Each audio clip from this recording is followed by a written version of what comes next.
जय श्री कृष्ण जी, जय कृष्ण।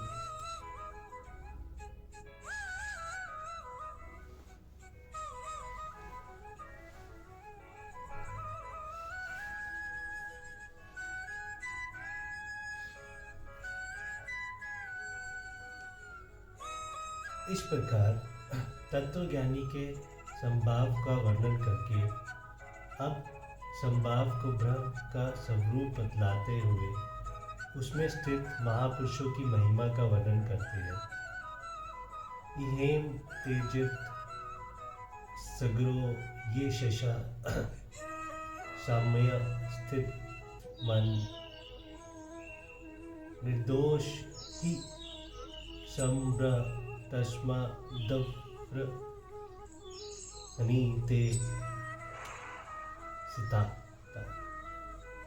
जिनका मन संभाव से स्थित है उनके द्वारा इस जीवित अवस्था में ही संपूर्ण संसार जीत लिया गया है।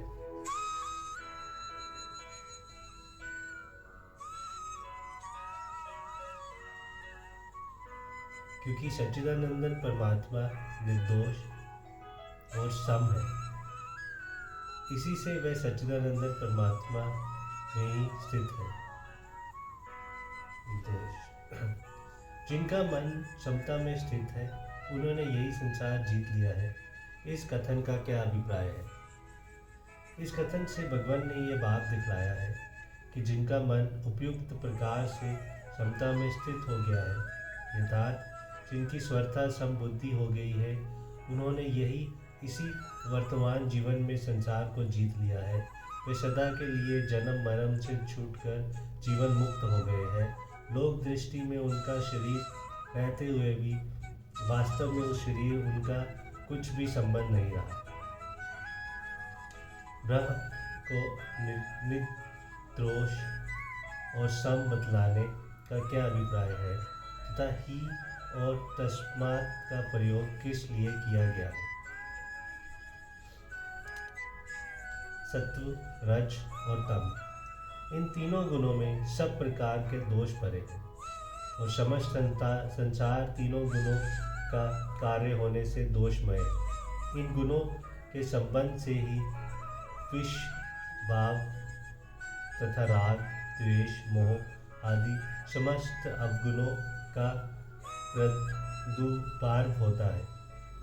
ब्रह्म नाम से कहा जाने वाले सच्चिदानंदन परमात्मा इन तीनों गुणों से स्वतः अतीत है, इसीलिए वह निर्दोष और सम है।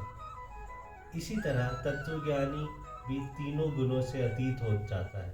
अंत उसके राग, द्वेष, मोह, ममता, अहंकार आदि समस्त अवगुणों का और विष भाव का स्वतः नाश होकर उसकी स्थिति समभाव में हो जाती है। ही और तस्मात् इन हेतुवाचक शब्द के प्रयोग का ये अभिप्राय है कि संभव ब्रह्म का ही स्वरूप है।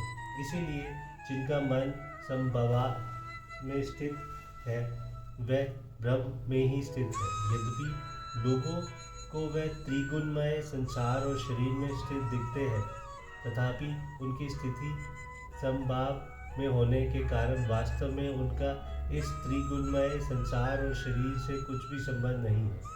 उनकी स्थिति तो ब्रह्म में ही है।